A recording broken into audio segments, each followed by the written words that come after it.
qu'est-ce qui est à la source de la motivation qui mène à une passion obsessive? Donc, tout le monde connaît la motivation extrinsèque. On a entendu parler qu'une source de motivation externe qui nous donne une récompense ou on évite une punition, bien, ça nous permet d'adopter un comportement. Ça va? N'oubliez pas notre code, hein? Ça va? Oui. Oui.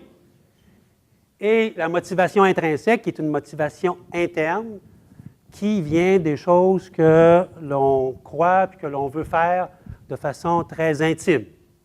Ça va? Oui. Bon. Donc, il faut éviter, dans un premier temps, d'opposer ces deux types de motivation, mais plutôt peut-être les voir dans un continuum.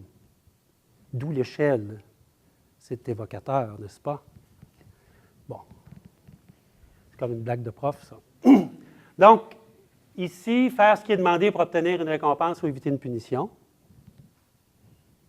On fait ça, hein? C'est normal. Bon. Ceux qui ont des enfants savent ça. Ceux qui n'en ont pas le savent aussi, parce qu'ils l'ont été. Puis, bon, on sait tout ça. Ensuite, faire ce qui est demandé pour plaire à l'intervenant. Plaire à l'intervenant, plaire à ses parents, ou ne pas déplaire à ses parents. Puis, regarder si je fais telle chose, mon père, ma mère est choqué, mon entraîneur est choqué, mon enseignant est choqué, ou il est content. Puis là, tu sais, on voit les jeunes, à différents âges, c'est très fort, ça. C'est très fort, ce désir-là. Ensuite, on s'en va vers l'intrinsèque. Donc, ici, ben, c'est externe complètement. Ici, ben, il y a comme une relation. Ensuite, s'imposer une tâche pour atteindre un objectif personnel. Ah, je veux telle chose, je veux perdre du poids, je vais faire de l'exercice. Ce n'est pas intrinsèque, ça, c'est extrinsèque. Parce que j'ai un objectif externe à moi. Oui, c'est mon poids, mais c'est pour une récompense que je le fais, là. Donc, mais je me donne un objectif, c'est plus interne, mais ça reste extrinsèque. Ensuite, rechercher l'expertise d'un intervenant pour atteindre mes propres buts. Je vais avec quelqu'un, je me trouve quelqu'un qui va m'accompagner plus précisément pour des choses que je poursuis. Ça, ça en devient plus interne. Puis ensuite, je passe moi-même à l'action pour éprouver le flow, juste pour éprouver le plaisir de faire l'activité.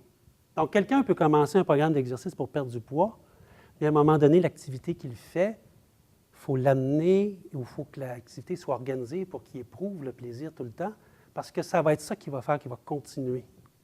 C'est ça qui va faire que le désir d'être dans l'état de flow, la satisfaction de vivre ça au moment où elle le vit, c'est ça qui fait que les gens qui poursuivent toute leur vie continuent à le faire. Et là, ça devient intrinsèque. Là où il y a un élément très intéressant à considérer, c'est que comme ces deux niveaux-ci sont très, très présents dans toute notre vie, que ce soit à l'école, au travail, partout, on finit par rendre interne cet élément-là de récompense, de punition, et de ne pas décevoir certaines personnes et de faire plaisir à certaines autres. Et là, ça devient interne, et on agit en fonction de ça, en fonction de ce qu'on a internalisé, puis ça devient notre source de satisfaction ou d'insatisfaction. Mais ça ne dépend pas de nous, ça dépend du regard d'une autre personne.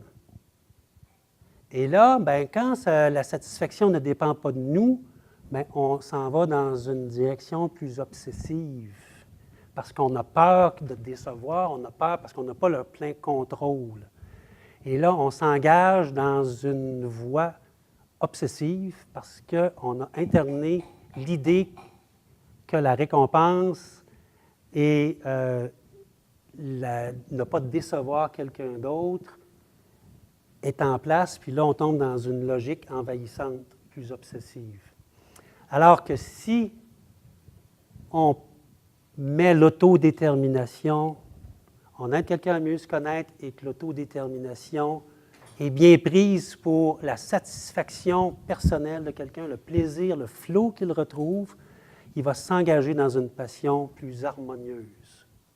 Donc, dans les stratégies, dans la qualité de l'intervention, c'est un élément clé.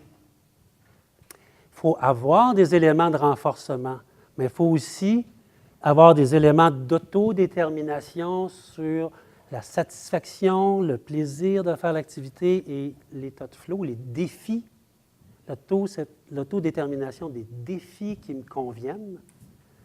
Bien là, il faut tomber dans une proposition, un contexte qui va favoriser un engagement de ce type-là, parce que ça va mener à une passion qui est plus harmonieuse. Et ça fait en sorte que la pratique d'activité se poursuit toute la vie.